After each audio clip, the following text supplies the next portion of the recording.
will let us know when you've been here. Take it you're presumably all right with this being recorded. Totally. Yes. If there's anything I say that's that I need protection with later, I'll edit it I'll out let you know, afterwards. yeah. Yeah. Great. Okay. Yeah. Welcome everyone once again. Welcome Jayaraja. Thanks very much for coming. So I'll just say a few words about Jayaraja before the interview.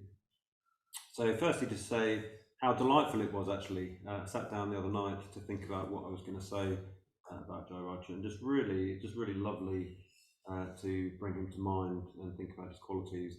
I think actually it's a lovely thing to do in itself, to bring anyone, but particularly to bring a long-standing practitioner of the Dharma to mind and sort of reflect on their qualities. So yeah, I just really enjoyed bringing him to mind and thinking about him.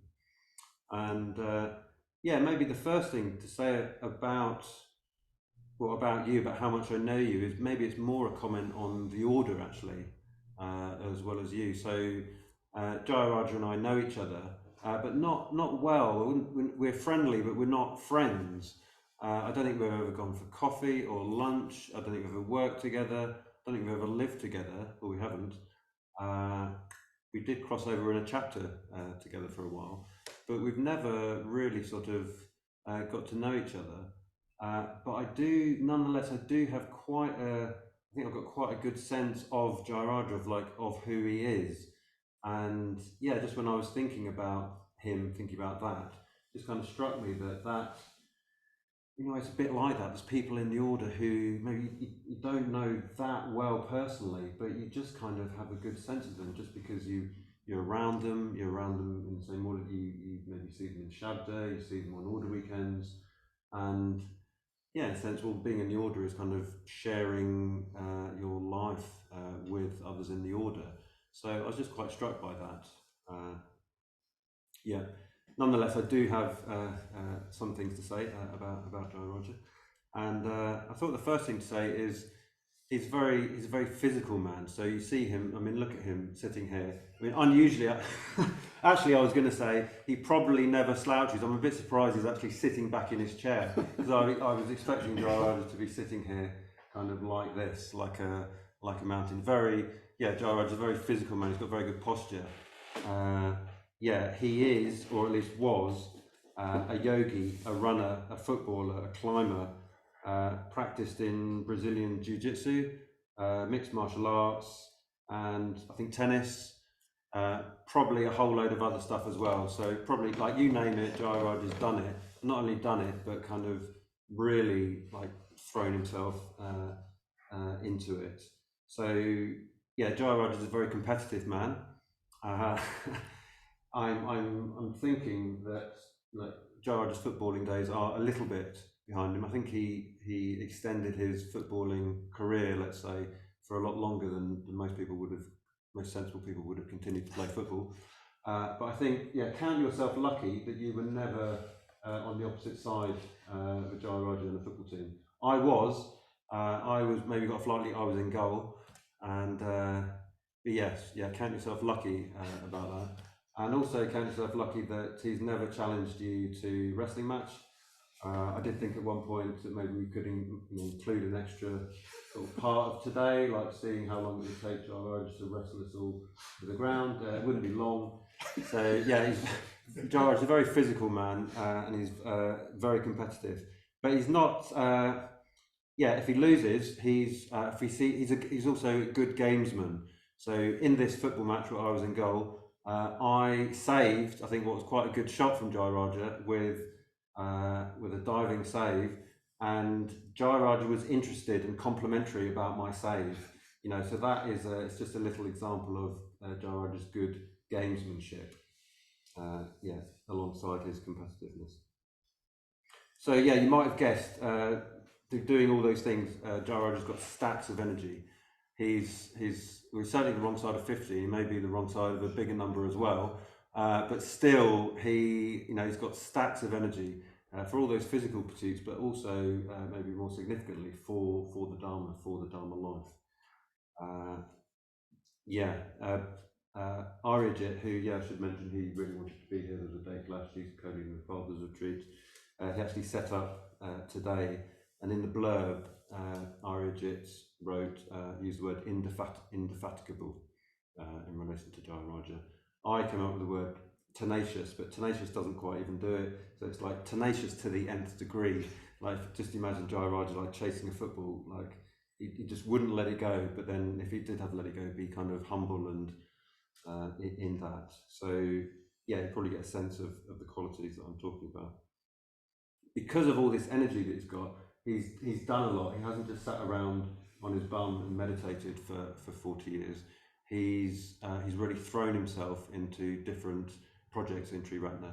So I just found out, actually, or maybe reminded, maybe I did know this, that you're involved in the Brighton Centre for a good long time.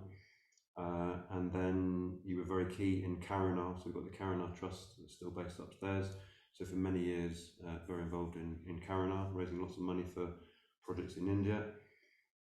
He worked at Windhorse Evolution in Cambridge, was chair in Buddhafield, and latterly and currently chair of the project down in Alfoxden, which it'd be good to hear more about later.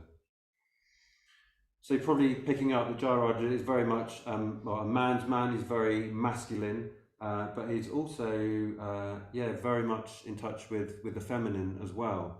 So he's a practitioner of Green Tara. Jayaraja's a very, very tender man. Actually, he's very responsive. He's very receptive. He laughs a lot, but he can also cry, which I think is a real quality. So there's this really strong masculinity, but also very kind of lovely feminine qualities.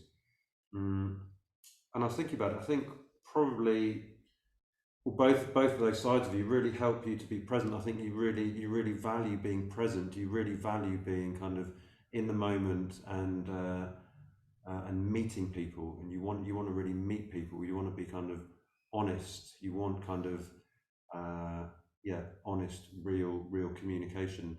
And it's not a surprise to me that you've trained in NVC, you've trained in Gestalt. These modalities that kind of really support being present and support communication. Jayaraja is actually doing a workshop here tomorrow, so if you're a bit of a loose end wondering what to do tomorrow, come and see him in action on the Mindful Communication workshop here. Lastly, to say Jayaraja is stacks of fun. So he is fun. He loves to have fun. As I've said, he laughs a lot, and you can't spend much time around Jayaraja before you see him not just laughing, but really laughing his head off. He just he likes to have a lot of fun. And to prove it, if you needed convincing of that, you could go and read however many books he's written on games. So I think, is it 3 books he's written on games? 2. Okay. Yeah. So 2 books on communication skills. Okay, right. So he takes communication seriously, and he takes his fun seriously. So it's a real pleasure to have you with us, George. So welcome. Thank you.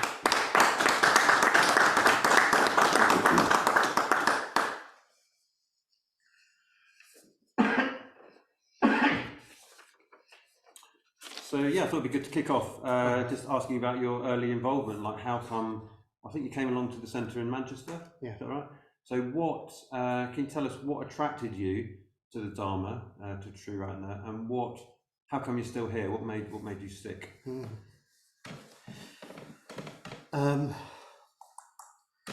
Thank you. Well, thanks for the introduction. Yeah, it's kind of like, oh yeah, I used to do those things. So, I'm 62 now, soon to be 63. So, those things are kind of like, oh yeah. And I remember playing football with you as well. Mm-hmm. Yeah.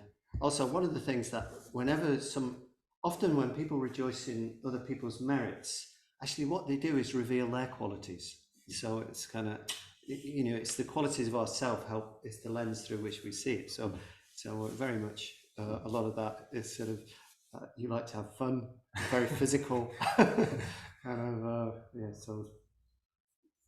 Thank you. So I think actually I knew from an early age that I wanted to lead a spiritual life. So actually at the age of 11, I had this experience. I was growing up, I was in a Catholic family, I had an experience when I was 11 that made me think the only thing worth doing with your life, and this is the kind of phrase that was in my mind at the time, was the only thing worth doing with your life is learning how to love. And because you go to the church, or I went to the church every Sunday, and some churches were different, but one church, they would often sort of say, Jesus is about love and that kind of thing. So I thought, okay, that's what I want to do. I'll train to be a priest.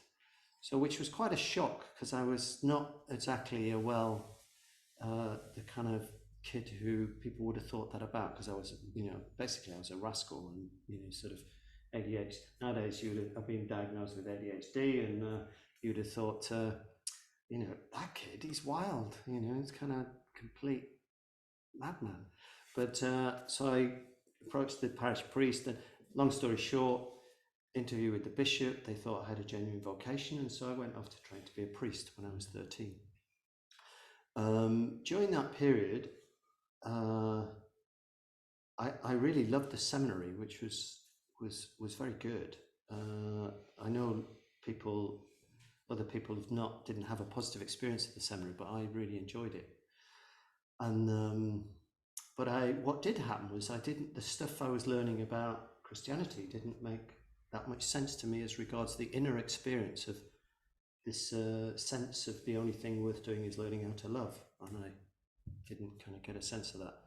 Anyway, it was I think when I was 27, 28, so I left the seminary at 16, sort of not knowing what I'm going to do and not knowing what I believed, but still thinking that I wanted to try and bring love into the world, and I didn't know how to do that. Yeah. And then, kind of having left the seminary, getting into girls and alcohol and fighting. Not that those all go together, but I did get in a lot of trouble. Anyway, then I went to university, and then in university I got very much into campaign politics, campaigning for anti-apartheid, campaigning for a group called, actually George Galloway's back in the news, but George Galloway set up this charity called War on Want. I don't know if any of you remember it. Oh, so move on to the next question. Sorry. Sorry. Yeah. So, and then, so anyway, I burnt out as an idealist, living in London and trying to campaign for all these different things. And then I went off and was a ski bum for a few years in the French Alps, and then I went to New Zealand chasing the snow. And it was actually in New Zealand where I suddenly had this realization, what am I doing with my life? It's 27, 28. What am I doing with my life? And then I went into the mountains. In New Zealand, you got these huts on the different tracks, and it was winter still, so they were all closed, the walks, but I kind of, because I had mountaineering experience, I walked into the heart of the mountain and stayed in this hut. And I remember sort of thinking, it's pretty impressive that I spent, actually 4 or 5 days in the mountains on my own, thinking, that's a rare thing, but actually as a Buddhist, you kind of often go off for 2 months or something. But so I spent 5 days on my own, and it was then that I realized that the only thing worth doing with your life is learning how to love. And that I thought, I need I thought, actually what I need is a community to help teach that, learn that. And then I kind of came out, read lots of things, and then I realized I was a Buddhist, which you might sort of think, oh, that's really exciting. But I was really disappointed because all the Buddhism I'd encountered was very cultural. So, there was Zen Buddhism I'd read about, Tibetan Buddhism, I'd read about South Asian Buddhism, and I thought, I can't have faith in the way that they have. And I was really kind of like, I'm a Buddhist, and it's kind of like, how am I going to practice authentically? And then I heard about actually Triratna, the Western Buddhist order as it was back then. And actually all I heard, I was hitchhiking at the time in New Zealand, and I heard the press release and it said something like, this afternoon we're going to be interviewing a senior member of the Western Buddhist Order who's flown into New Zealand today. It was David Mitra. And they said, and we'll be, the Western Buddhist Order believes the teachings of the Buddha are relevant to the modern man and woman, and they try to get to the essential essence, free of the cultural baggage. I remember going, that's it. And then, so I came back to England, and I don't know why I didn't think of finding, I knew that he'd come from England, and so I thought that's where the centre is, so I had to go home. But I didn't think of looking in New Zealand, obviously, and sort of thinking, well, he must have come to somewhere. I came back to England, and I went to the Manchester Buddhist Centre, and the first order member I met was a guy called Ratnaguna. The second one was Arthur Priya, really? And they're pretty impressive human beings, those guys. So you kind of go, these guys, they're onto something. This is kind of, and then the third order member I met and made a connection with a guy called Vajra, who was very much like myself, a very rough working class guy, but the fact that he'd been practicing, I could sort of see myself, and I thought, this is it for me. I want to join these guys. Now, I also, Arthur Priya will tell you about early meetings with me. I'd been coming along about 3-4 weeks, and it's kind of like, how do you get ordained? Oh, right. And when can I move in? And it's kind of like they're going, oh my God, this guy's intense. So they did think I was a bit over the top. But actually, they kind of, over time, they kind of learned not to be too frightened. So, Gosh, so actually, what attracted you and what made you stick? In a way, it sounded like happened at the same time. You knew right from the off. It sounded like it was. I knew. It's like I wanted to practice, and actually meeting, as I say, to meet like Ratnaguna, Arthur Priya, and Vajra. They were very different, but there was something about that they were authentically themselves. And there was a kind of, Arthur Priya was very funny, but his humor was very skillful. So that was really attractive quality, where his humor is often about his own flaws and his own misgivings. So you kind of just sort of think, God, this guy, he's so funny and yet so engaging and connecting. And Ratnaguna is so modest yet so smart. So he's kind of, you ask him a question and you try and have a discussion with him, and you realize that he's so much smarter than me. And the clarity he brought. And so I think, oh, wow. And then Vajra, as I say, was this lot of energy, a lot of focus, and very open-hearted and warm. And I just thought, wow. So it was the sense that they must be onto something, because you don't meet people like that very often in your life, and that these guys must be doing something right. Great. So then you went on to do, you obviously you really threw yourself into to your life in the movement and the order. I'm sure you have got countless stories from probably all of the projects that you've been involved in, but I wanted just to highlight Karuna. So if you don't know, Karuna is still based upstairs, as I mentioned. They raise money for projects mainly in India, but also Bangladesh, I think other places. And the main way that they've done it, I mean, they have big donors, but is going out and people knocking on doors. So in the evening, when people are busy living their lives, watching the football, having their dinner, knock, knock, knock. And Jayaraja did that for many years. Not only did he do lots of appeals, he led many, many appeals.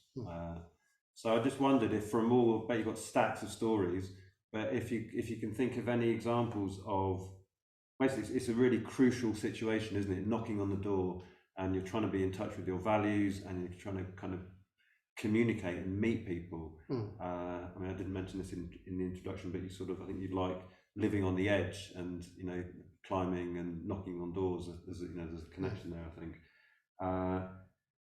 Have you got any, can you remember any examples of like being surprised at sort of examples of yourself, like something happening in that crucial situation where you managed to connect with someone, and also like seeing other people? You're talking downstairs about people living in communities and what gets drawn out of them, whether you can tell us anything about what you've seen getting drawn out of people in that crucial, intensive situation. Yeah. Okay. So,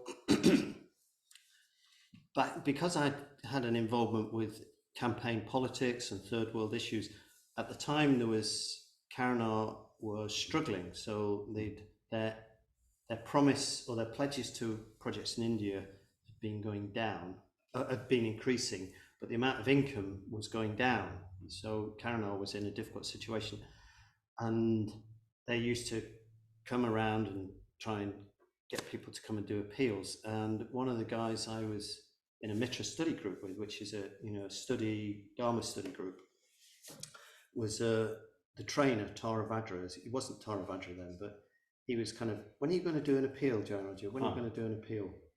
So I thought I'll do an appeal straight after my ordination course, which was a crazy idea, because the ordination course is a 4-month long, it used to be a 4-month long retreat, and in many ways it turns your life upside down, or it reveals to you lots of stuff that you didn't realize about yourself.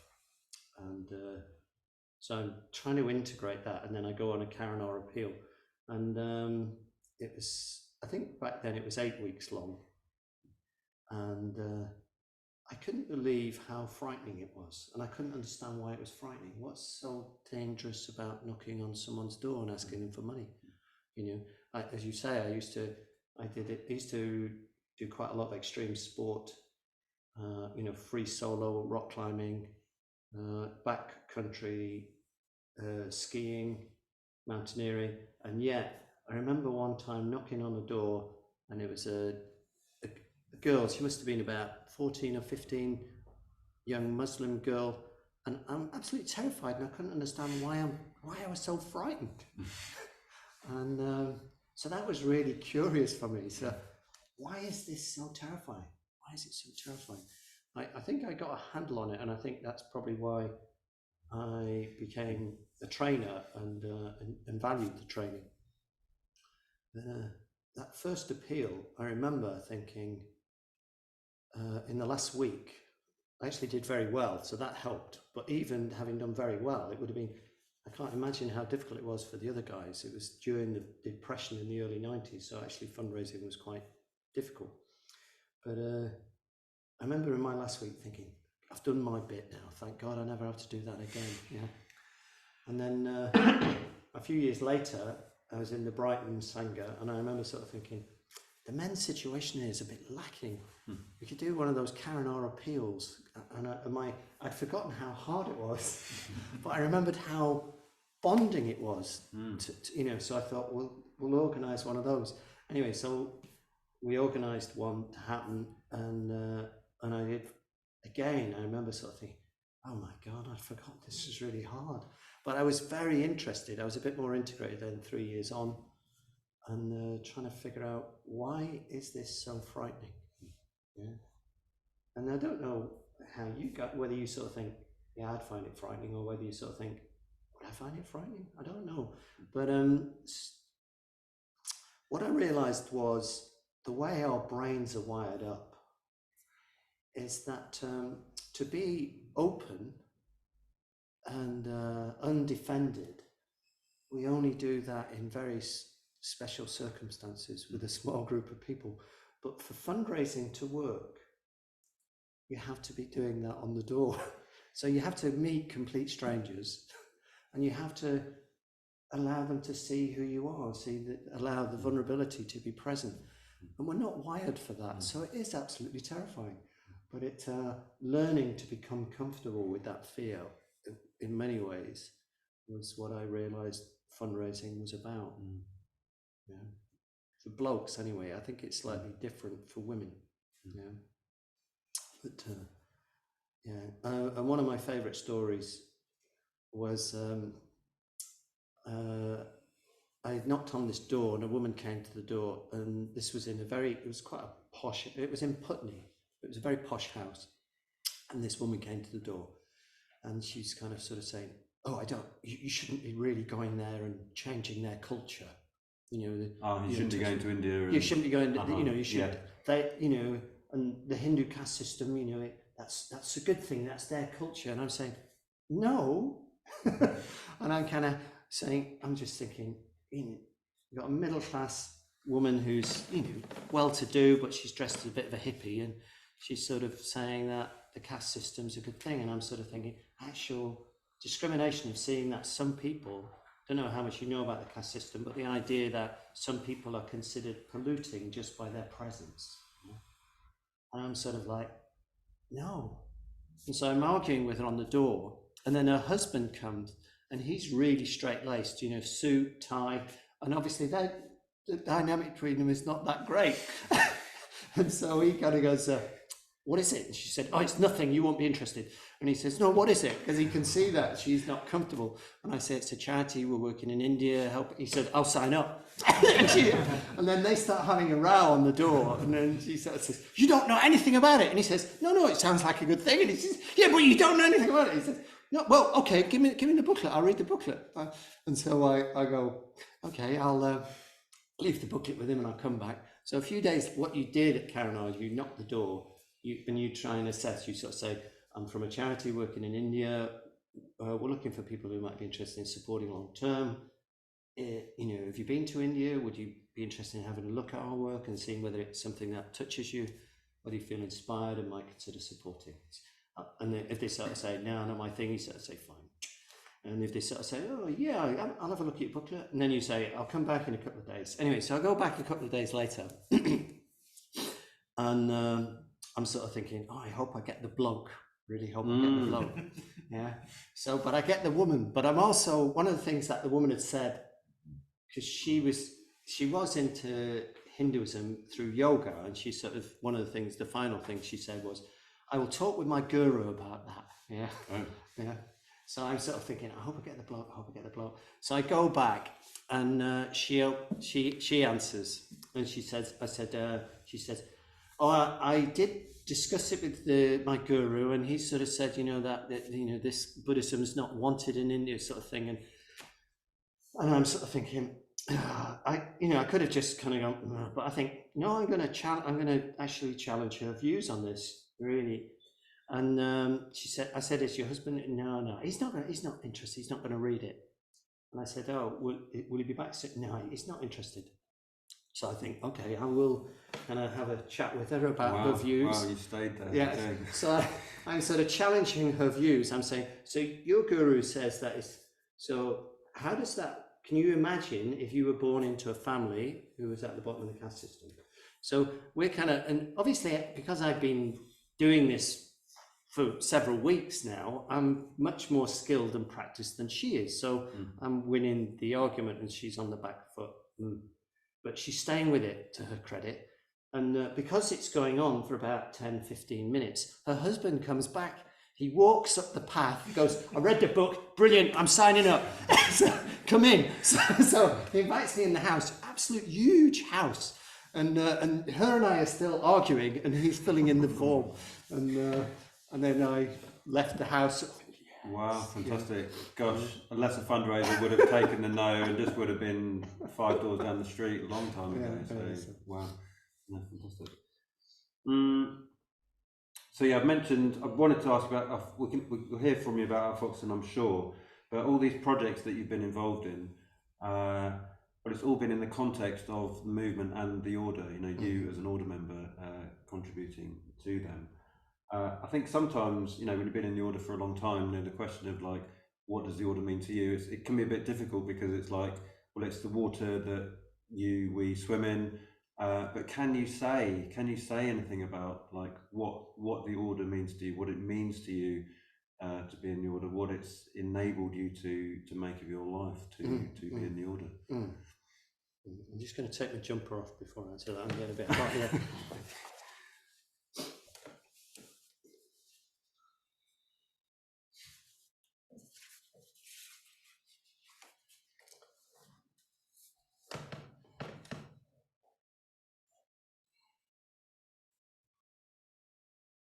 I think I love the question. The deeper something is, the harder it is to put into words. And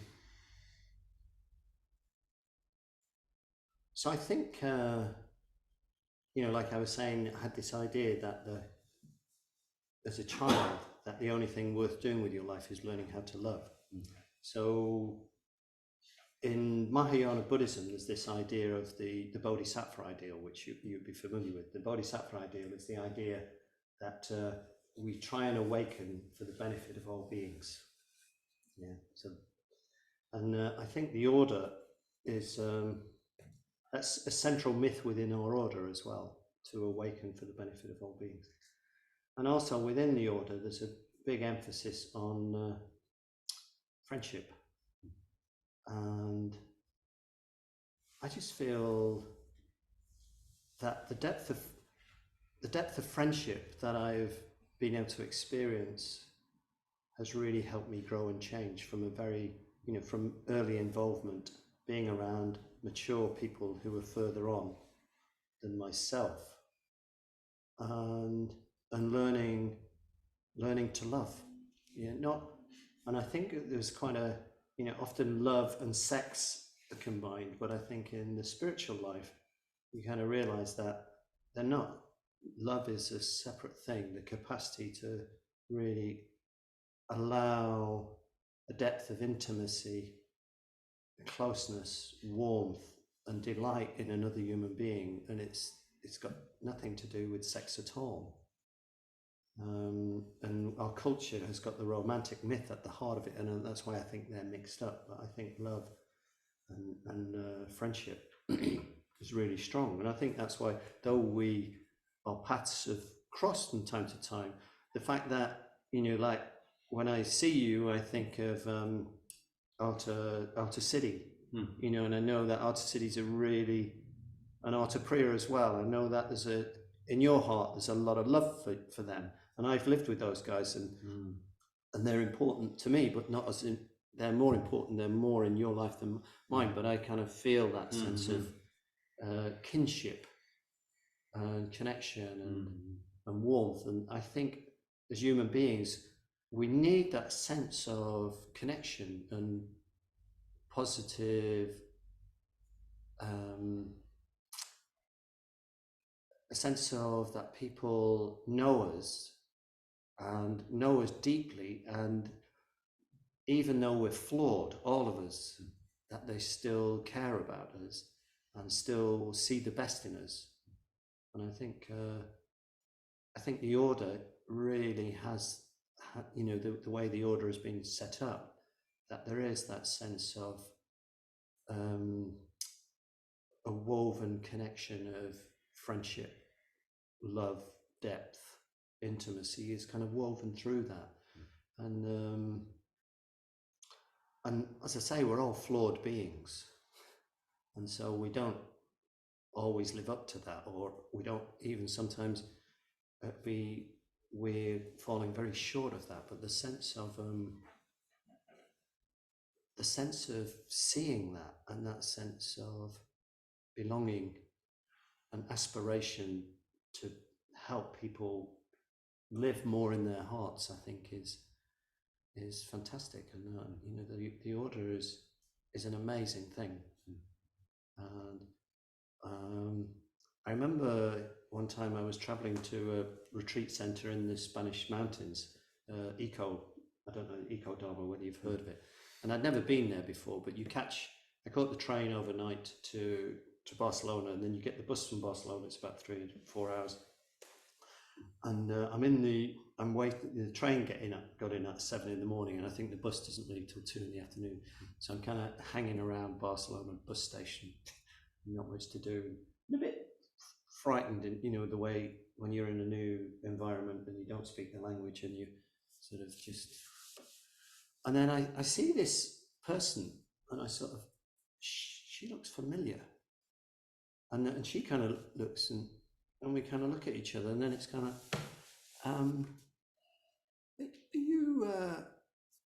you involved in Buddhism? And she goes, yeah. I'm Jayaraja. Oh, I've forgotten her name. I think it might have been My guess was partner. no, it wasn't. No, it was. She wasn't Spanish. She was English. Sue something. Anyway, but this is going back a few years. And then suddenly, so there's an older member. I've never met her. I've never met her before, and she's also going up to Ecodoma. She's going on retreat there. Yeah. So then it's kind of like suddenly, I sort of said, I've been guarding my bags.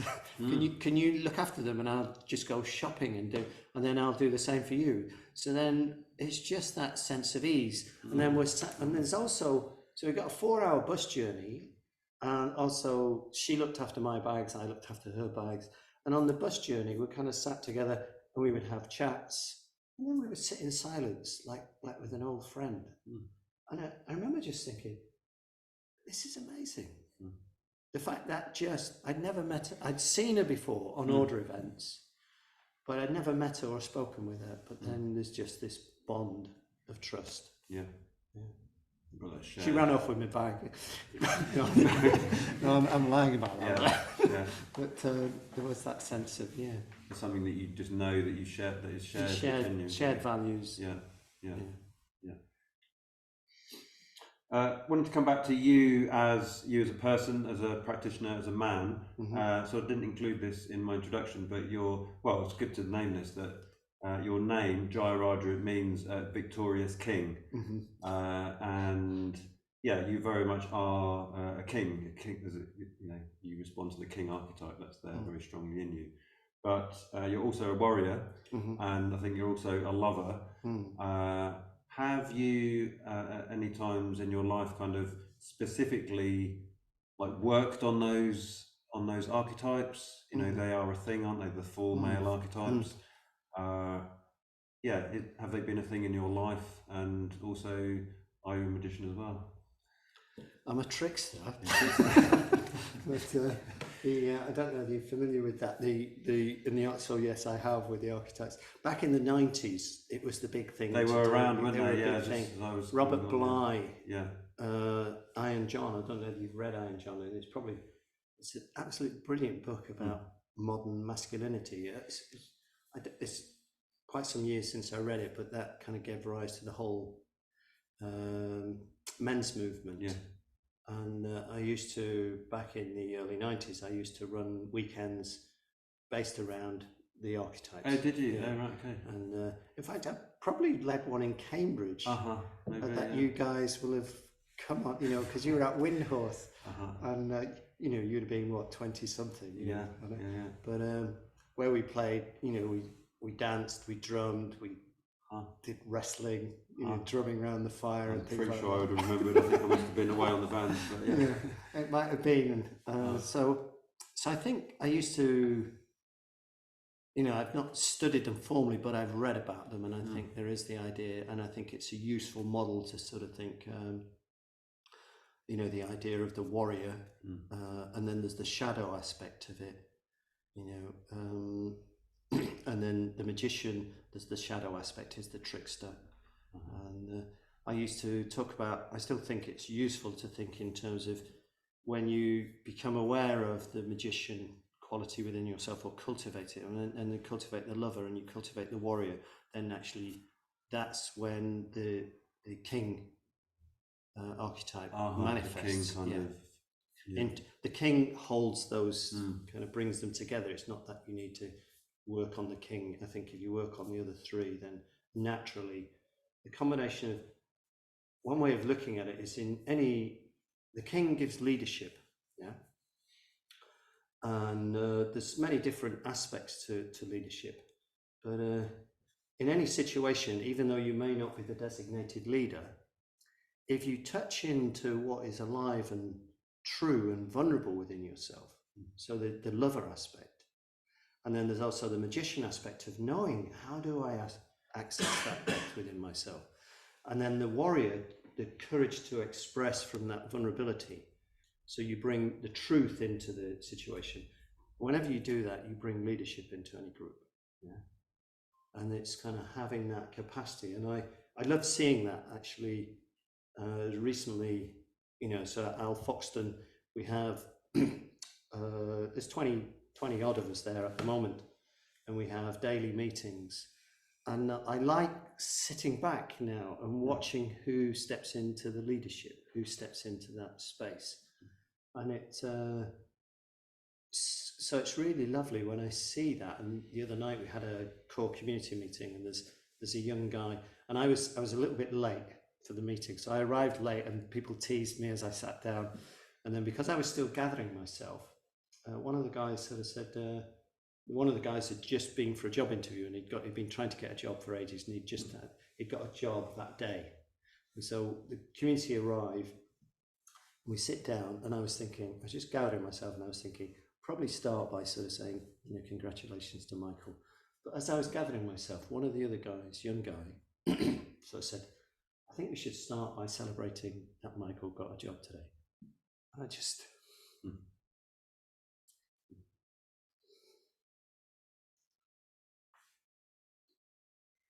It just touched me so much to see, a young guy stepping into that leadership.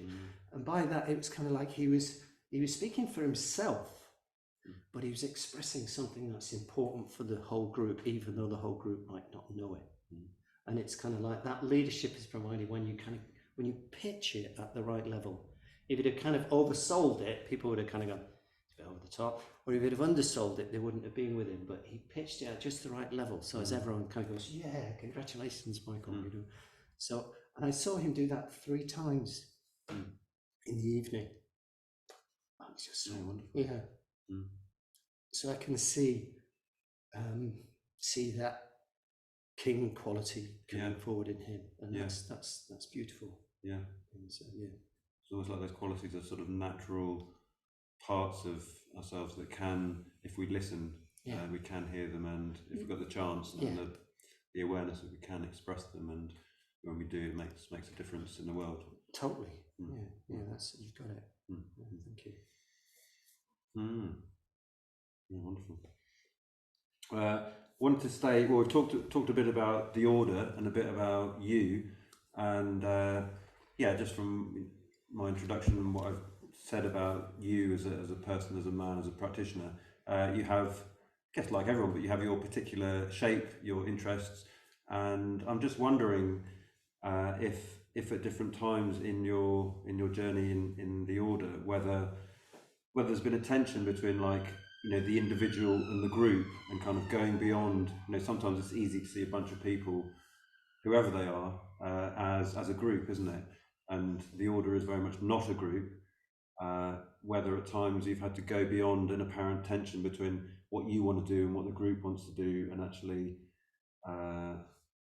going beyond that to being more of an individual in relationship with other individuals. There's another way of looking at this, in that you've got the individual, the group, and the individualist. My own tendency is probably towards the individualist, and it's having to come into a sense of realizing how I can. So the individual is true to themselves, whilst also being aware of how they impact others, and the importance of the group. Whereas the individualist is aware of themselves, but in reaction to the group. So, as I say, if anything, I probably had to work from my individualistic tendencies towards being more sensitive to the group. But that tendency in you hasn't stopped you from participating and being part of. No, I think, as I say, we're all different, and I'm very strong-minded, and that's a quality as long as I've been alive. My parents. So I remember sort of saying to my mum, did you worry about me? She said, my life would have been cut short if I'd worried about you. You just, and my dad said, never worried about you. I'm worried about my other kids, but not you. You just knew your own mind, and that was where that comes from. You don't know, and I think partly it may have come as a very physical being, and it just there was a roughness to me that which is not so much there nowadays. It used to be that I'd always want to wrestle with people. And so I grew up fighting. Mm-hmm. So and I was very good at it. So it's there's something about that physicality, and I think combined with, I'm not academically smart, but I am smart. Mm. So kind of combining the physical with the the intelligence, there's a kind of self-confidence, or there are areas where I feel insecure,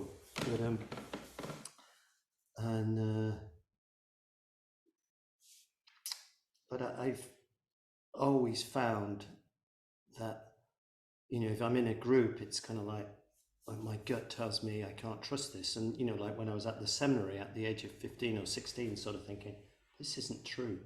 So it's kind of the capacity to trust myself. Yeah, I think has always been very strong.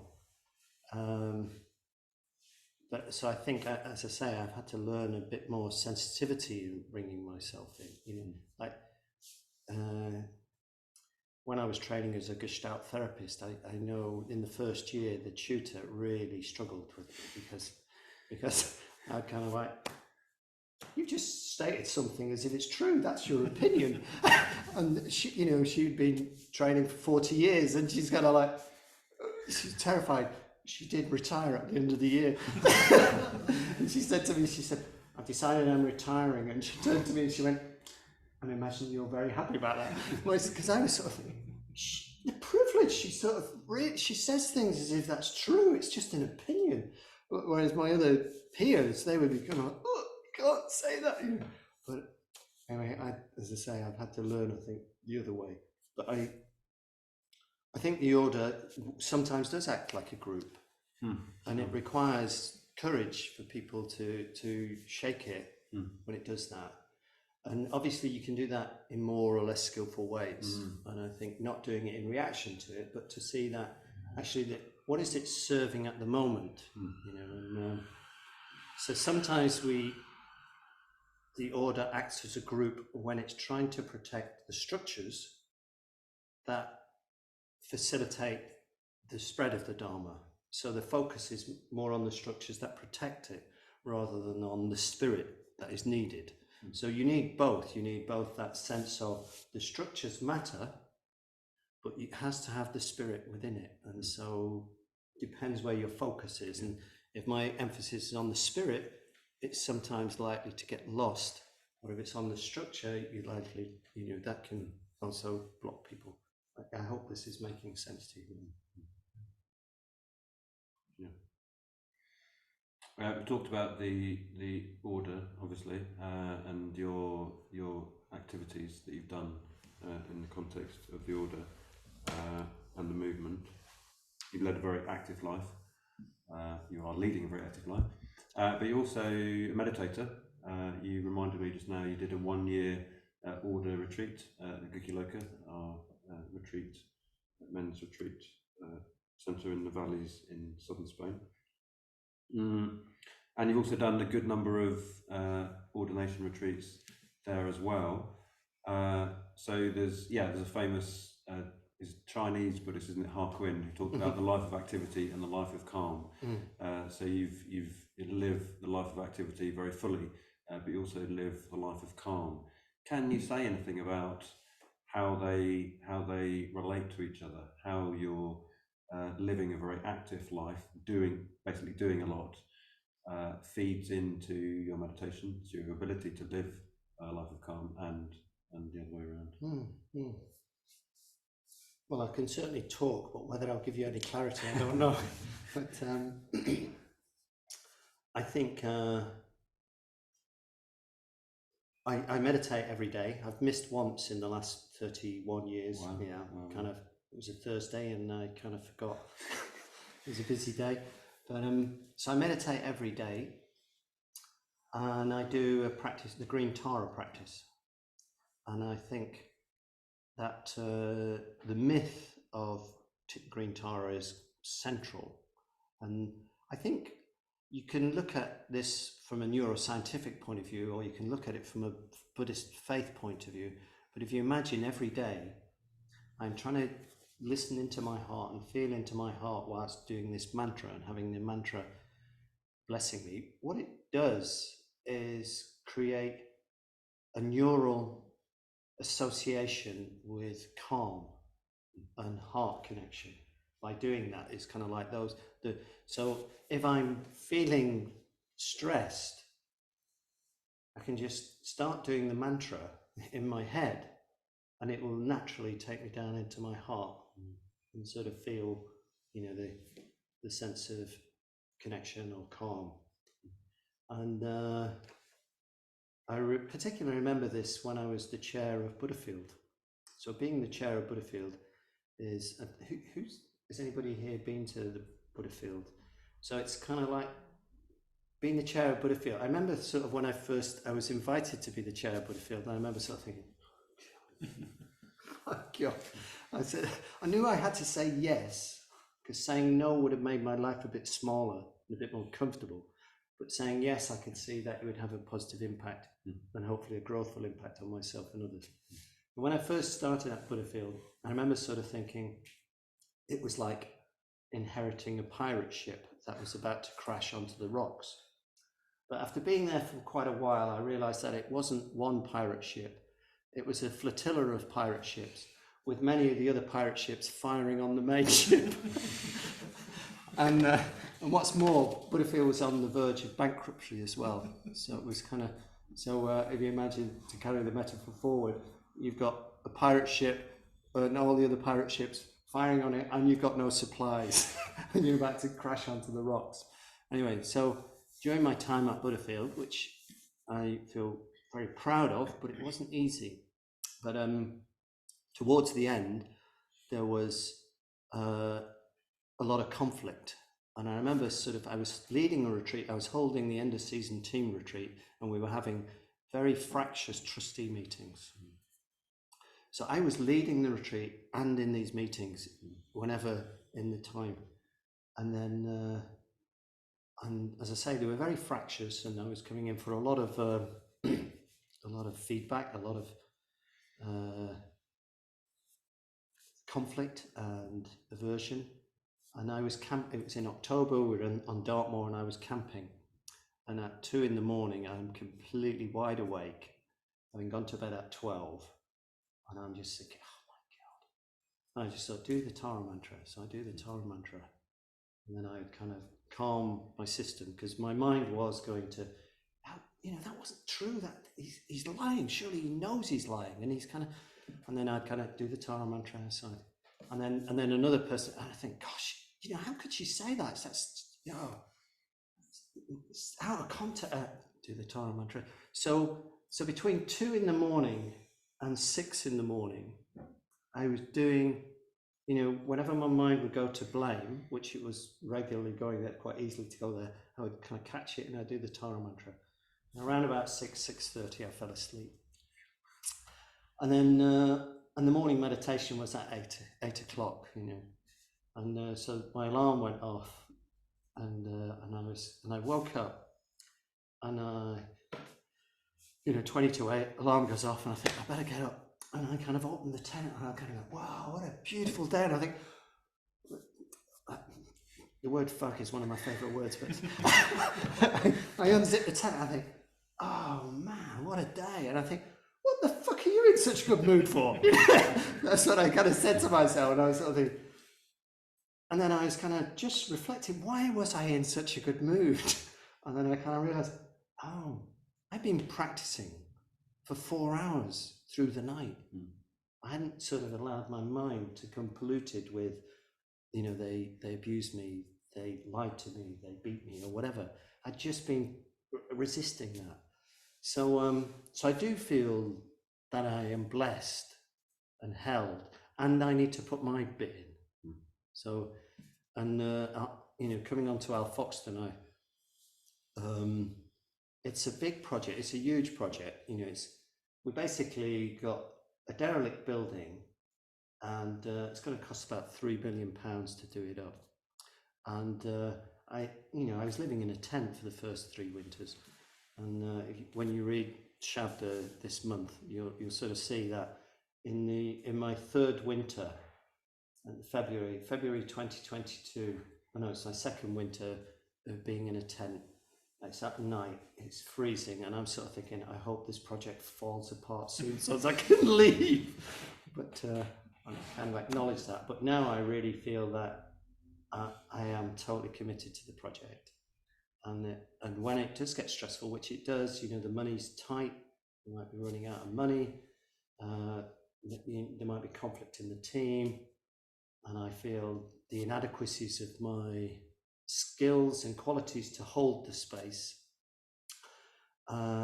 It's staying connected with, you know, my heart and why am I doing this, and sort of trying to trust and my meditation practice, my connection with Tara. It's kind of what holds that together. Yeah. Which is there for you because you've because you've done it daily and done these long retreats, and it's kind of there in you. Coming towards the end of this bit, it'd be great to hear more about Foxton. I'm sure we can hear more about that after the break. But I wanted to finish by asking you about your relationship with Bhante. So you're clearly, I've never asked you about this, but it's clear to me that you are a devotee of Bhante, that you are very much a disciple of Bhante Sangharajta. So I wondered if you could tell us just a bit about your relationship with him. Maybe you could include in-person meetings, but also beyond that. So I did once write to Bhante to tell him the first time I saw him I had the urge to punch him. He didn't respond to that letter. He didn't respond to other letters, but which as I say, I'll probably tell you about me. That was in Manchester, my first, but it's kind of like anyway, moved on from that. I moved on from that. I feel enormously grateful to Bhante, and I had the privilege of spending time with him, of meeting him a number of occasions, and that he knew who I was, and he would tease me, which I enjoyed. Partly because of my involvement with Karnar, and Karnar was very important. India was very important, and the Dalit, the plight of the former untouchables, or the Dalits, was very important to Bhante. So whenever when there was an appeal in London and he was living in London, I would invite him, and he would, come and pick him up and take him to meet the people doing the door knocking, and he would really enjoy. He would turn on the full charm, but he would also, I had, as I say, driving him there, driving him back, and he would chat with me and ask me how it was going. There was my favourite story, which is a bragging story about me, but it's also about Bhante, was I left Karnar in 2004 and went to work at Windhorse, and then I left Windhorse after 2 years and trained as a Gestalt psychotherapist, and then Karnar was fundraising had not been going well, so I came back to Karnar, and the idea was to do a 1 year appeal. So you'd have a group of guys who would do 7 appeals in a year, so 6 weeks a break, 6 weeks a break, and so I would live with them. I would also fundraise, but I'd be training them and holding the community. And my ambition was that we would raise £1 million in that year. We actually only raised, I think, 600,000, but still pretty good. But during that year, one of the draws was that we were going to go to India to visit the projects. So the guys on the appeal. Anyway, long story short, our train tickets were mixed up, and they booked them for the day we flew rather than the day we arrived. So we were traveling, I don't know if you've been to India, but traveling without a reserved ticket, you're kind of scrabbling around in absolutely crowded conditions to try and find a bed. And it's on a 19-hour train journey. And anyway, so we were with Sanganath, who's Indian, so he was with us because he was on the appeal. And I was saying, Sanganath, try and find us a place where, anyway, there so happened to be, there was all these muscly, kind of tough-looking young men. I was kind of 52 at the time. And there's all these, kind of guys. And I sort of found out that they were going to, there was a Maharashtra state boxing championship, and they were all heading there. There was about 100 of them coming from different places. and some of them are kind of really quite ripped, and me being me, sort of said to one guy, I said, you look really strong. And he goes, yeah. And I said, do you want an arm wrestle? And he kind of goes, he looked at me, as far as he's concerned, in India, people generally don't have white hair, and I've had white hair since my 30s. And so he just thinks, this is me imagining, he thinks, why is this old man wanting to give me an arm wrestle? What's that about? It's a bit strange. And he went, okay. So we get an arm wrestle, and I beat him quite easily, because often people with big muscles are not necessarily strong. And so all his mates, all these other boxing guys, they're kind of teasing him, and he says, you wrestling?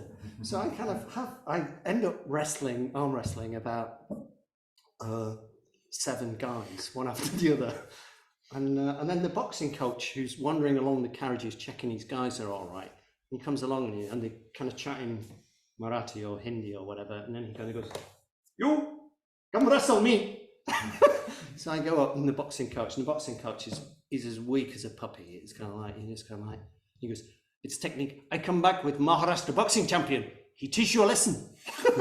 So anyway, so I kind of sitting there, and then this guy comes walking in, and you can really see this guy, he's kind of grounded in his body, looks really powerful and strong, really handsome young guy actually. And then the coach says, you wrestle him?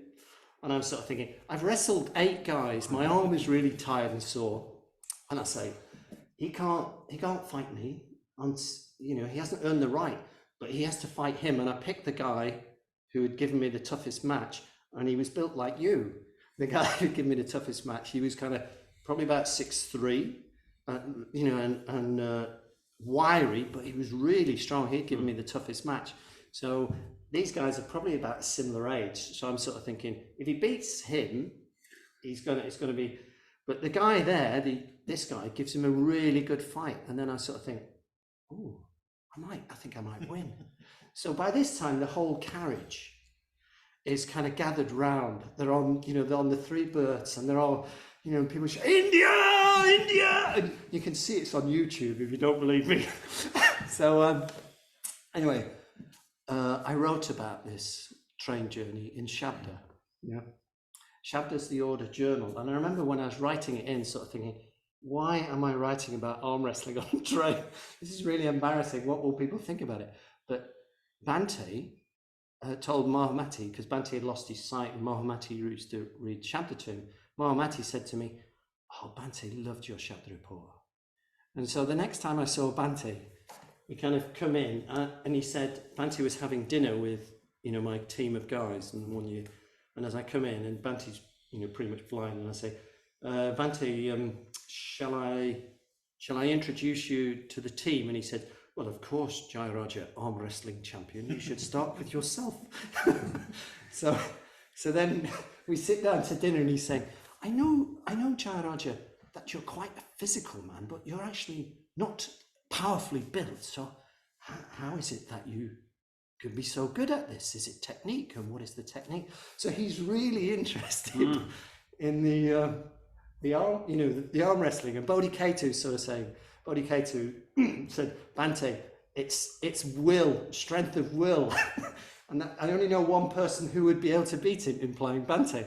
So at the end of the dinner, we kind of, the guys want a photo with Bhante, and they're all shaking hands. And then Bhante gets my hand and he squeezes it. He squeezes it really strongly. And I say, Bhante, it's okay, you win.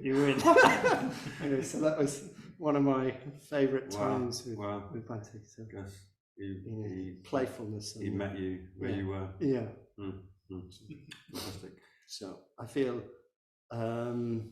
enormous, my life without what the movement that he set up with, I think would have been so much less rich, and also the capacity to have the tools to work on my mind. I think if I'd have not found the Dharma, I think I possibly would have killed myself in extreme sports, sort of after an adrenaline high. I probably would have, that's one end, or I think would have maybe gone a bit bonkers. If I, well, I probably am, but you're still here and still. Yeah, and so I feel enormously grateful to him, and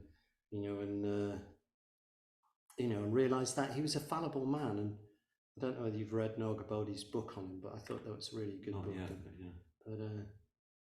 But it's a very good read. But he's a human being, the same as you and I, and just to have set up, to have grasped the principles of the Dharma and made it really to be able to practice it authentically in the West, I just enormously grateful.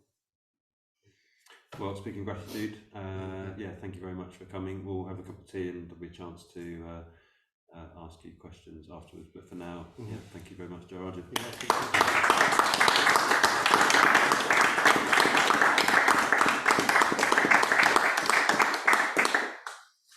Great. Thank you. So now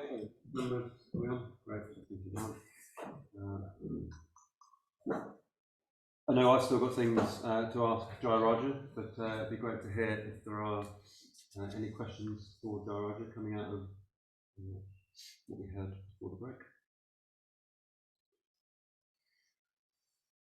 Questions, comments, observations? Oh, well, I'll go first then. Sav, yeah, I mean, I guess this might be a bit of a personal interest in some ways, but I'm a therapist as well. I'm a drama therapist, and I wondered if you might say something about how you see the kind of where Buddhism and psychotherapy meet, and how they help each other, and sometimes there might be, if you think there's any conflict between them, or tension, or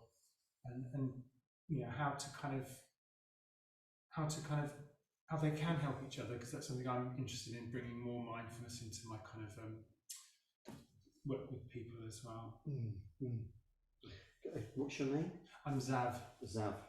Just you're probably going in and out, but I'll try and find out it. Zav. It's something I feel. I remember hearing a talk many years ago. I think it was in 1993 by an order member called Saramati, who's sadly died last year.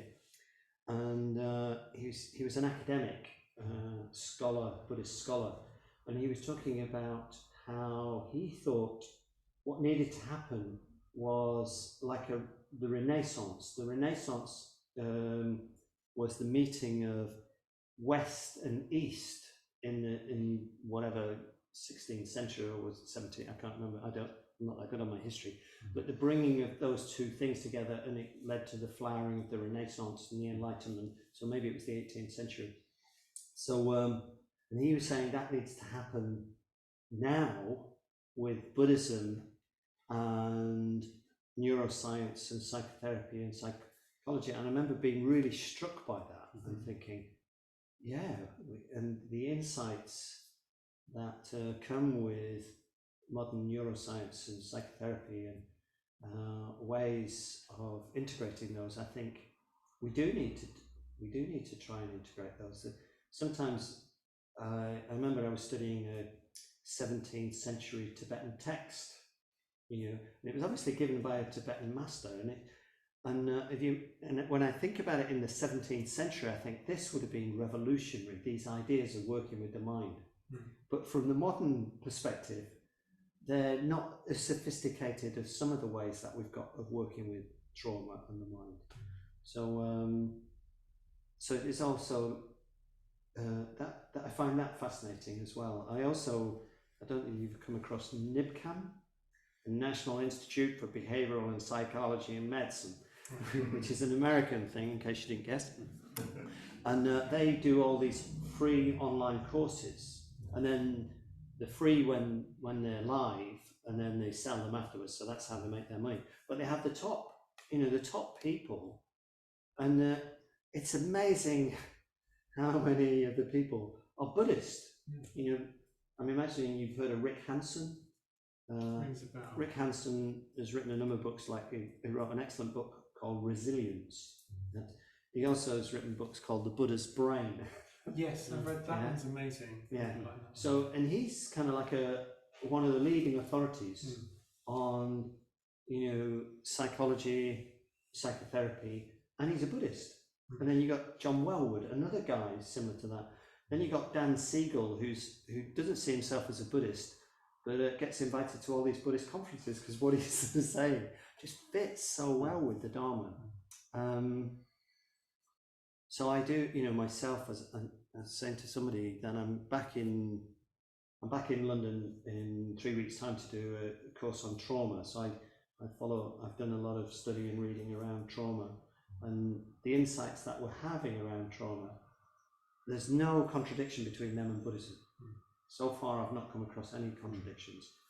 And in Buddhism, the first foundation of mindfulness is the body. Yeah.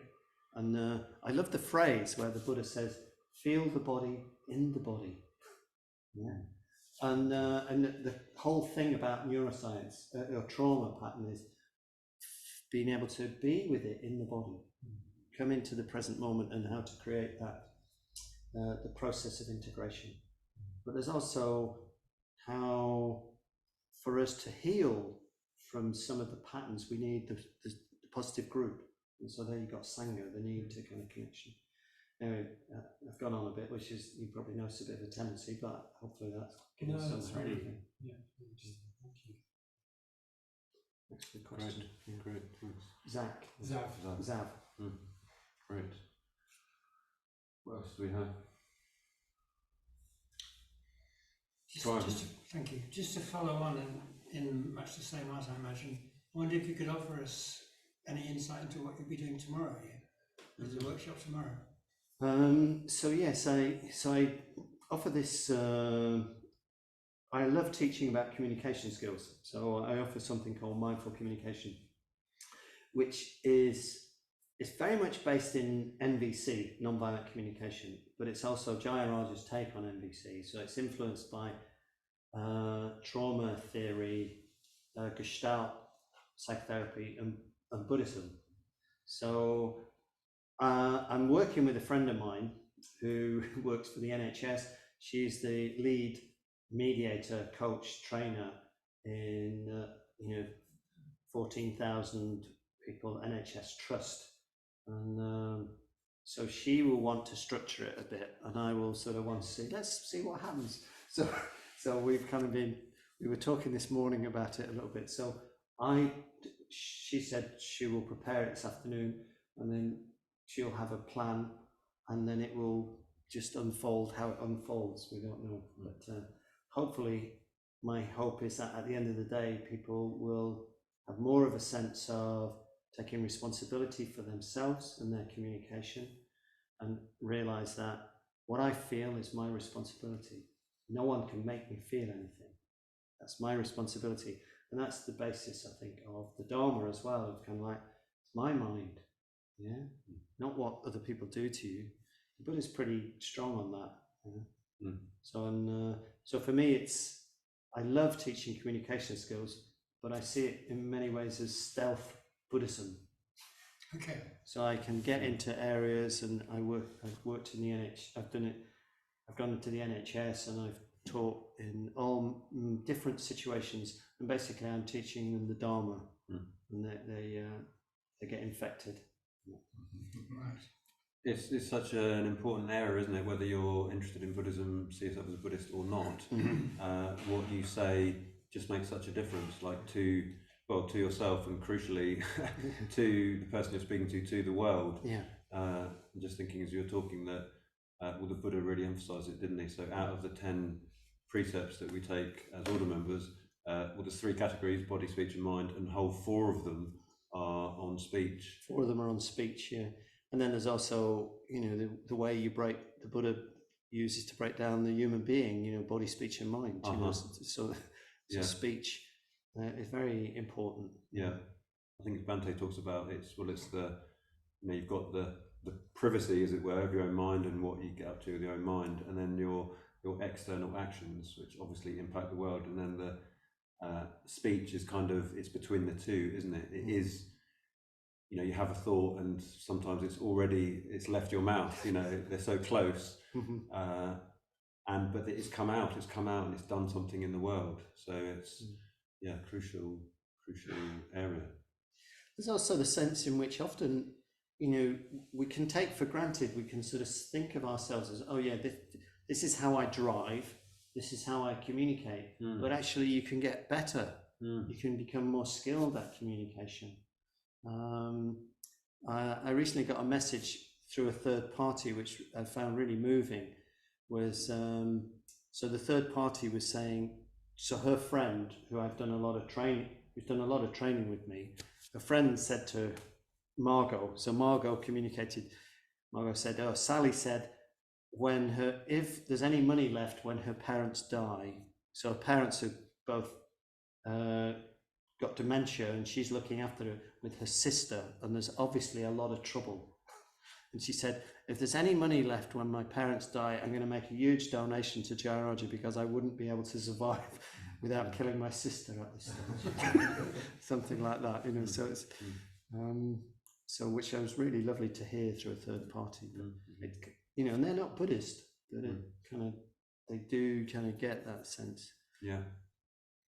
I sometimes say to people that whether you call yourself a Buddhist or not, the Buddha's insight about karma and what we do affecting us, it's not like it's only reserved for Buddhists. It's the same for everyone, no matter what you think. So yeah, no matter what you call it, it's relevant for everyone, right? Feel free to just come in with a question. Yeah. You mentioned that when you wrote to Jayaraja, you said that you wanted to punch him. Sorry? You did hear that mentioned there, didn't you? You wrote to Jayaraja and you said that you wanted to punch him. Yeah, the first time. What was it that? What made you? Well, it was at the Manchester Town Hall, and I was very new to things, and I was just a bit, everybody was so referential towards him, or deferential, and there was a sense in which I kind of just, I think it's just a case of, the mind sort of seeing an object and you create something, just the madness of our own mind. I don't know whether you get this, but I don't get it so often, but where you're standing on the tube and it's crowded and you have the sudden, no, don't push the people on the track. Your mind kind of creates something. Do you get that? Yeah. Right, good. So, and hopefully you've not done it, and hopefully you won't go on. I was at this talk and the order member said you should push people on the track. No, anyway, but so I think it was that aspect of sort of seeing that there's this frail old man. He wasn't that frail then, but he was an old man still, and everyone being sort of and me sort of thinking, what would it be like if I punched him? Anyway, I didn't, but it was the thought arose. Actually, subsequently, there was. I did a couple of times. I was asked to be his bodyguard, and it was somebody who was worried that there was a couple of occasions where they might be worried that that people would, and I don't think Jayaraja knew about it, but I was me and some other guy were on. You're on duty. On duty to just be people who were physically confident and be able to. Step in. I think it's an interesting area, like what you're describing, that being at Manchester Town Hall, and just thinking about what we're doing at the centre, and I think sometimes you come into something and something is going on, and because you're not tuned into it, you have a certain sort of reading of it, and maybe to you it felt a bit like stuffy or something. But actually, it was probably, there might have been bits of like people doing what they thought they needed to do or something. But I'm sure there's a lot of love and devotion and respect in the room.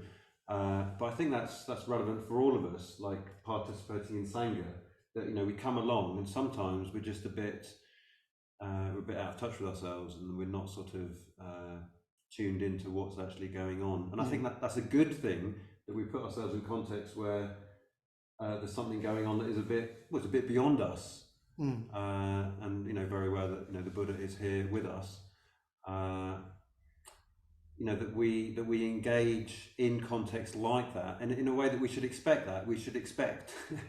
You put it in a rather sort of you know, bold example, but we should expect to come up against ourselves in a clunky way in relation to what is going on in the Sangha, and in a way not to take that too seriously. You know, you're in a puja and you think, oh, I'm so not into this. I wish I'd gone to watch a film. You know, we should expect that. We should expect to feel a discord, I think, between ourselves and what is happening, and not punch the person who's up. Yeah, no, you know please, what I mean? please don't punch me at the end of the workshop.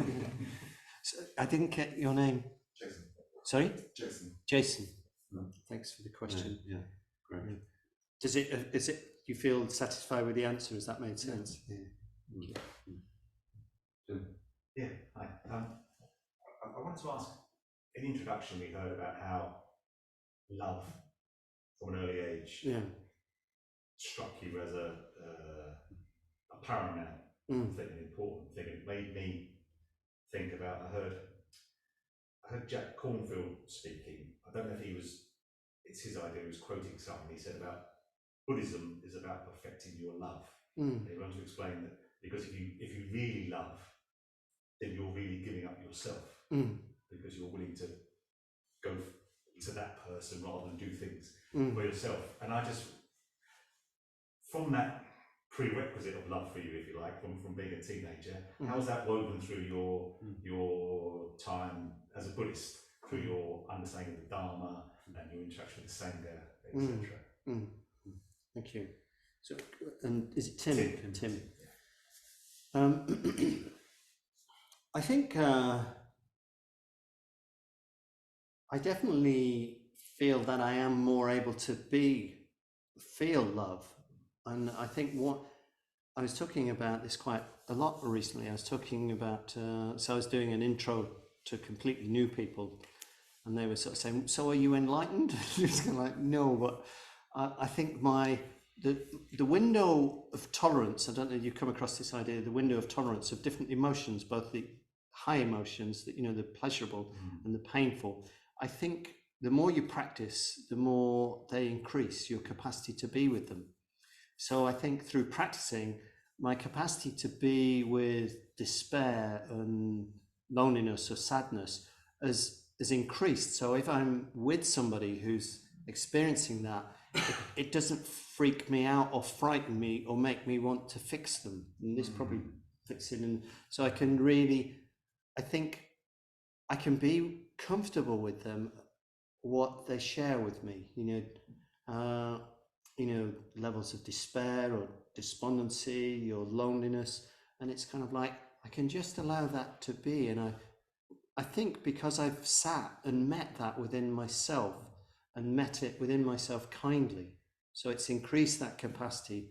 So I think what helps people heal is not somebody giving them tools or trying to fix them, but the capacity for that they share it with somebody else and it feels okay, and it helps them regulate their system. So, but the upper emotions can be just as difficult to stay with. The sense of feeling so much love that it's kind of like you feel like your heart's going to burst. It's almost like we're a conduit for love, and sometimes I felt that quite intensely. You sort of think, oh my God, it hurts to feel so much love and care for people. So I think in practicing, that's been something. But I also remember on one of the ordination retreats I was doing, in fact, it was my own ordination retreat. And we would do this long puja, and this kind of connects a little bit with what you're saying. And you're doing this puja, and you sort of think, oh, for God's sake, this is going on and on. And then the following morning, so it was the confession puja, this Sivana Bhashottama puja. And I didn't track this. It took me a few weeks to track it. But we would do that on a Wednesday night. So prior to the puja, we would sit in a small group and we would confess our unskillfulness and we would witness it, and then we would do the puja. And then the following morning, say hindsight, I learned the connection. The following morning, I would be full of doubt and thinking, what am I doing here? This is a complete load of rubbish. Look at us pretending to be Buddhists, And I'd be in huge reaction. And then I would sort of, gradually as the day went on, I'd come out of it because I was kind of curious, what's going on? And then I was doing this puja, having just done the confession, and hopefully a bit more aware of the pattern. And as I'm doing the puja, I realized that, oh, if I take on board these words and also this practice of the precepts, I'm no longer going to be the center of the universe, and other people is going to be important to me as I am to myself. And I thought, no! So it was quite a strong insight to realize just how I don't want other people to be as important to me. Yet the precepts, that's what they're guiding me towards. You know, open-handed generosity, loving kindness, you know, truthful, you know, just I didn't want that. You know, and it kind of even just saying it now, it's kind of like my heart going, no, Jayaraja, don't do that, please. You know, because I'm attached to my ego, but, you know, hopefully you kind of just keep practicing and realizing what an idiot you are, but it's okay. You can meet yourself with love. Yeah. What an idiot I am, and meet myself with love and kindness, and hopefully bring more of that into the world. But yeah, I'm still quite an idiot. Yeah. Thank you. Yeah. Thank you. You reminded me when you were talking about sort of the higher and the lower emotions, where I caught up with a friend of mine who I hadn't, you know, sometimes you go for months or you hadn't seen someone. And I was asking how they'd been, and they'd been having a really terrible time. They were very ill and very depressed.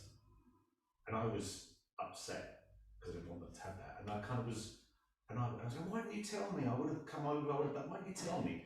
And I realised, I thought, I'm annoyed with them because I can't cope with their suffering. I thought, you're not really, I thought, I'm less worried about them than me not being able to do something about it. And I thought I had to go away and kind of think about myself for a while. I thought, that's not the right reaction, Tim. Just, as you said, let be comfortable with their position rather than trying to reconcile it to my needs, if you like. Yeah, thank you. This has got me thinking again.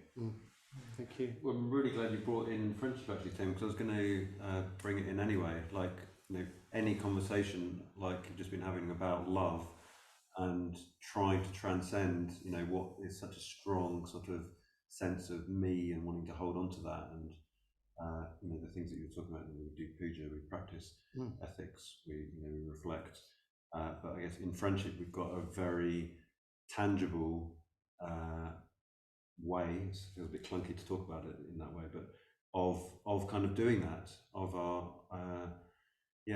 actual friends who we are caring about, we are developing metta towards, and who do know us. You did mention friendship earlier, but I'm just wondering if you could say any more about your experience of friendship, particularly in the order, and how that's supported you in your journey to love more. I think it is like the Buddha, you know, the famous story of Ananda coming to the Buddha and sort of saying, you know, Lord, friendship is half the spiritual life, and the Buddha said, yeah, you're a bit of a blockhead, aren't you? It's the whole of the spiritual life, yeah. So that's quite famous teaching, and it's, you know, it's very famous within our movement as the emphasis on friendship. And I think there's also, they are imperfect human beings that we're becoming friends with,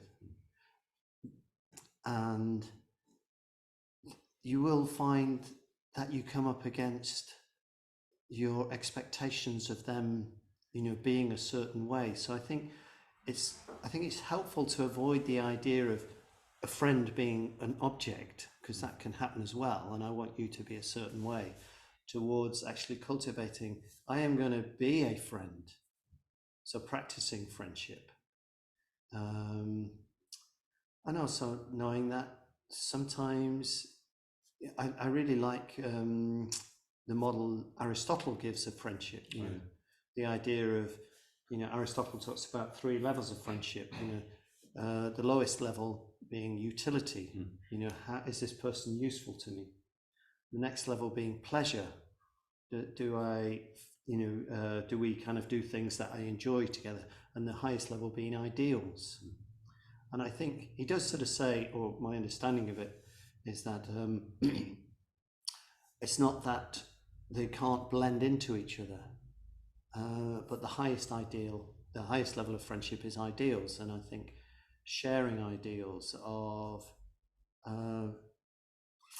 kindness, generosity, sort of open-heartedness, I think it is really helpful. Yeah. So one of the things that I found early on in that, as you develop friendships, if you really get to know somebody and care for them, so friendship is different than a sexual relationship, whereas a sexual relationship, there's quite a strong drive to get something from the other person, whereas friendship is just from the point of view, it's there's no other motive than being a friend. So bringing that and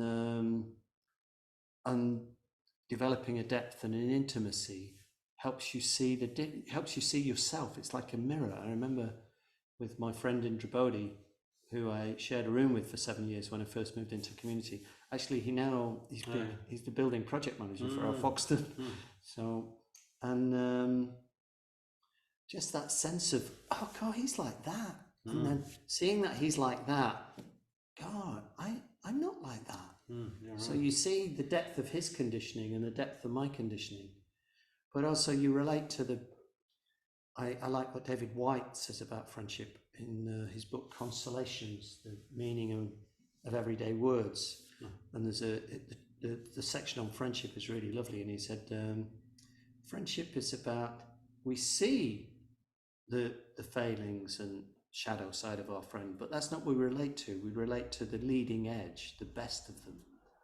And I think that is the basis of friendship. But we can also do that with ourselves, being a friend to ourselves, of sort of thinking, yeah, I can see quite clearly, the patterns, but also wanting to try and live according to the leading edge, the better edge of myself. Yeah. But I feel a lot of love to my friends, and also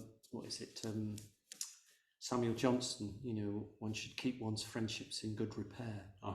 And also one should have, a sense of continuing to cultivate friendship as you move through life. Really, that speaks very much to the active element of friendship, doesn't it? Which is not always obvious. So making time for your friends, practicing generosity, having the sense of looking out for, what are my friends like?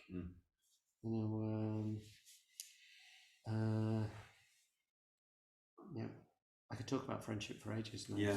Specific friends. Yeah. I'm just remembering for myself that point at which I decided, okay, yes, I actually, I want to, when I was studying spiritual friendship in Spooty's talks, in preparation for a retreat, I thought, I'm going to, in quite a kind of clunky, naive way, but I'm going to want to be a friend to this person, to Arta City. He'll tell the story actually at some point later when I decided, told him on a bench by the cam that I don't want to be your friend anymore. but we overcome that. But the point of me saying it is that it's beyond a certain point, friendship needs to be intentional, doesn't it? When you just got your mates just milling around, that's fine, and that's healthy to have people that you like, probably more out of utility and pleasure. But when it's friendship based on the good or the ideals or our ideals, that it has to be intentional. Then actually, you need to sort of decide that you want to do this, and actually, you need, for that to mean anything, you need to know that the other person has decided it too. Otherwise, why would you sort of bother? Well, I think you can decide to be somebody's friend, even if they, I've certainly had it where I've sort of thought, I'm going to be their friend. Yeah, right. Yeah, no matter what. And then gradually they kind of learn to like you. But there's also some people, like, I live with a brilliant bunch of people, and within that bunch of people, I'd say I'm practicing friendliness with them all. But there's some that it flows much easier. Yeah. And hopefully that will continue to be the case. But I also want to continue broadening that, and I want to make effort with the people that I maybe I'm not so drawn to. Yeah. And partly, I think, just out of a sense of care and generosity, you know, because sometimes, you know, through being somebody's friend and seeing the better side of them, that can really help them grow. And kind of loyalty, I think, is also fidelity is a quality. So I don't need that in the friend, but I bring that to the friendship. Yeah. So I do think it pays back as well in terms of and not seeing it as a thing. In that I've certainly had friends in the order and movement, and I'm no longer in contact with them. You know, it's kind of like they don't make the effort, or you know, there's been a fallout and it not be resolved. And I think it's important to mourn that, but not sort of think, oh, I'm not going to have that idealism again. You know, I think just sort of thinking, well, yeah, we are dealing with flawed human beings, and I bring my side to that, and I can take responsibility for my side of that. But the need, I think, to mourn and to grieve that sometimes, despite our best intentions, we don't see the other, or the other doesn't see us, and things don't work. Yes. Great, got a bit of time. If there's another question. Yeah. Any more? Yeah, great. You seem to have quite a lot of energy that you like to express physically, in particular, either through exercise or I don't know, some sort of project. And I was just wondering if you had any idea where that comes from. No.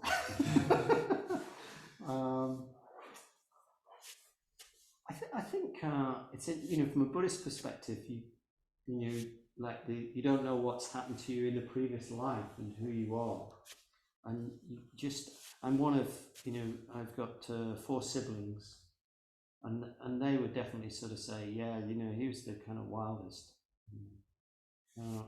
Where that comes from, who knows? You know, and it's, I think, it's trying to be able to channel that energy into something useful. But I, as I say, there was some kind of physicality and roughness. I don't get it so much now, where, but occasionally I'll be at Al Foxton and I'll sort of think, oh, I really fancy a wrestle today. But that used to be my feeling all the time. It's kind of like, just to kind of like, just that kind of physical challenge, and having things like playing football, or, you know, like I boxed quite seriously, and jiu-jitsu was fantastic. But you know, we're different, you know, like some people, you know, they like art galleries, and, you know, why are they drawn to certain kinds of music? I don't know, but, you know, myself, it was, if I hadn't found the Dharma, as I say, I probably would have killed myself doing stupid things. Came close a few times. It's quite clear, isn't it? You've got 4 siblings who are very different from you. Yeah. You know, there's something going on there that it's not all nurture. Yeah, it's not nurture, you know, it's kind of... Yeah. I wanted to ask you about, you're obviously an inspired man, the way that you live your life, you've put so much into so many projects and continue to do so. Could you tell us a bit about some of your sources of inspiration? I mean, you talked a bit about Tara, but what else can you tell us about? I think, you know, I think we've touched on them all in terms of the sense of the Dharma as I understand it, and my understanding of it comes through Sangharakshita and, you know, the teachings within that.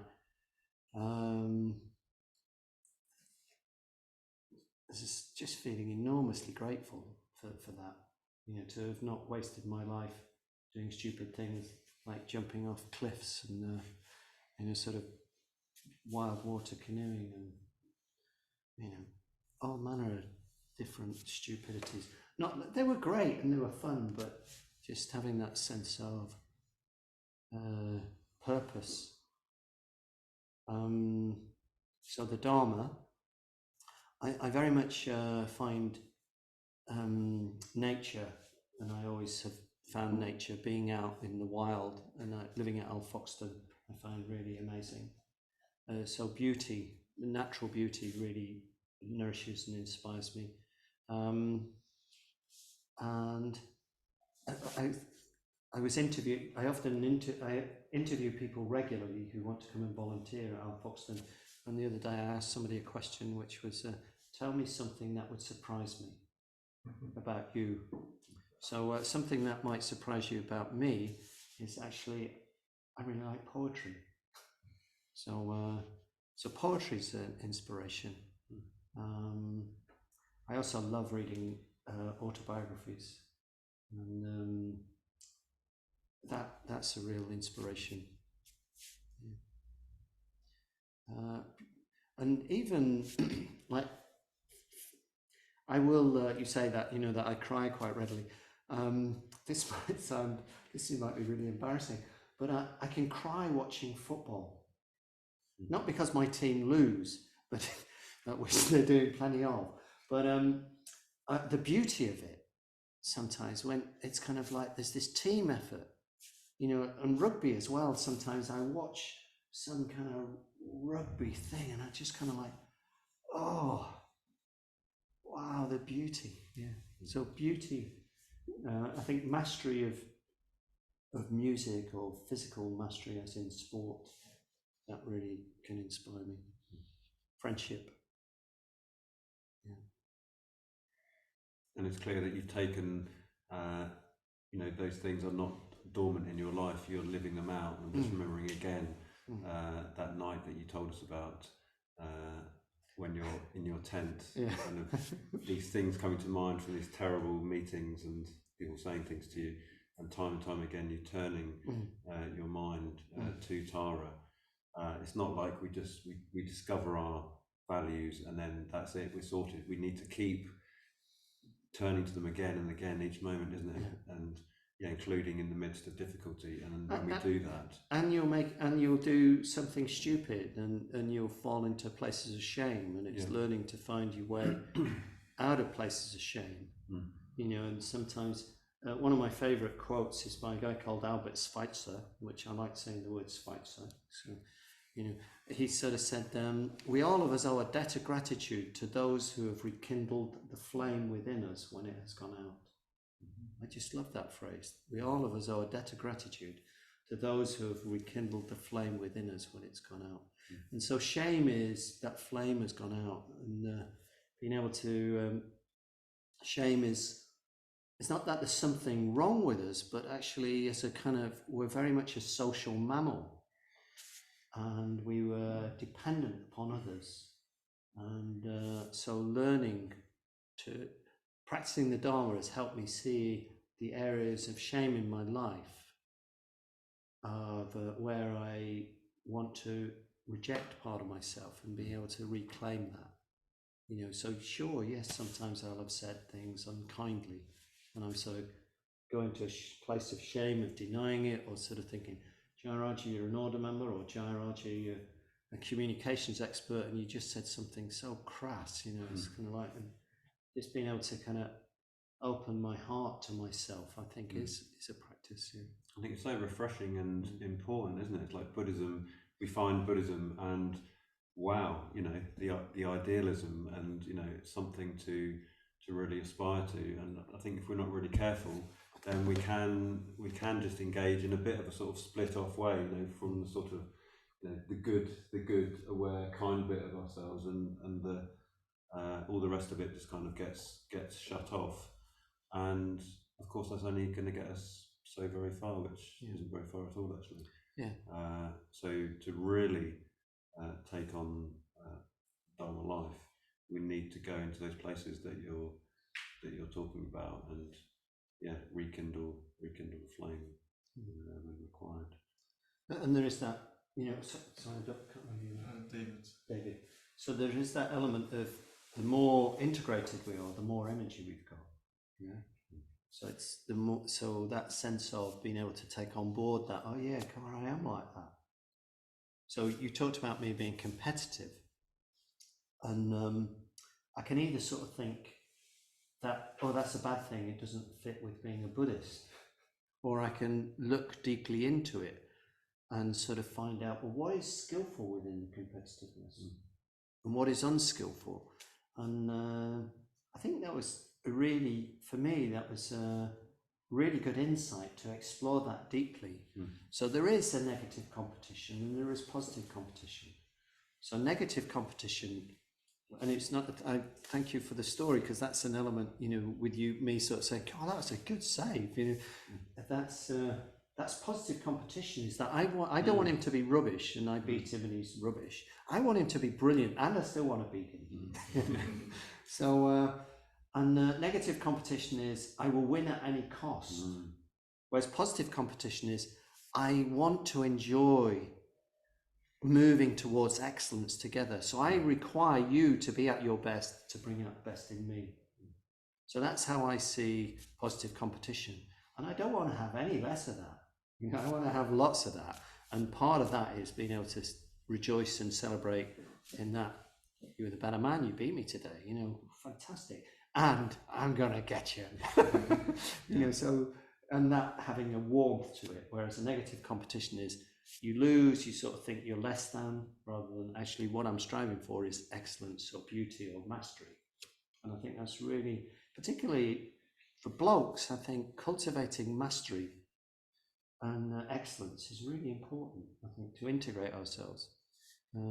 Because men, you know, we can,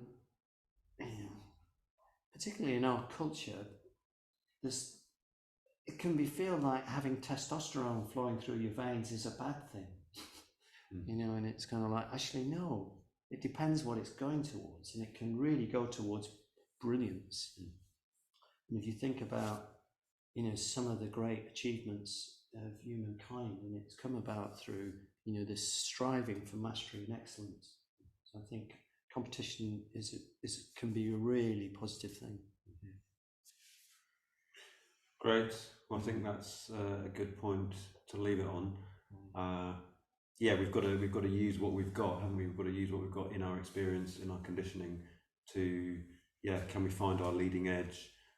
Can we heal the places that need to be listened to and healed? And can we live more and more full Dharma life individually and collectively, creating Sangha together? Well, Jayaraja, it's been really great to have you. Very stimulating time. So yes, let's join me in thanking you very much.